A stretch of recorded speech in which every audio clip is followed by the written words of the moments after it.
Try ko siyang ilagay sa air fryer. Ito. Try ko siyang ilagay dito. Ito. Tingnan natin.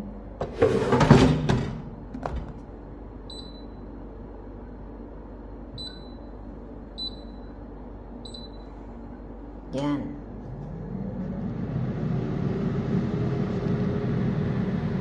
Kaya natin siyang maluto. Walang mantika yan guys, walang asukal. I-try ko lang kasi baka masira kasi yun. Ang dami. Kinain ko na yung 3.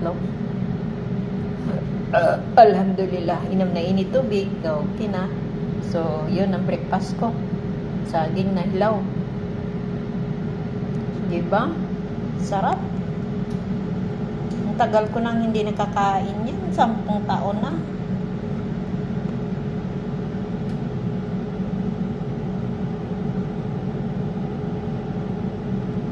Try ko lang siya kung maluto ba talaga siya. 9 liters capacity.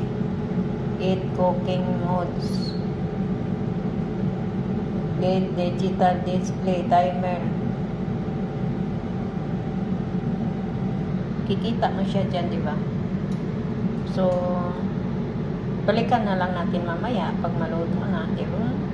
Okay, bye-bye. Thank you, mama. Chup-chup.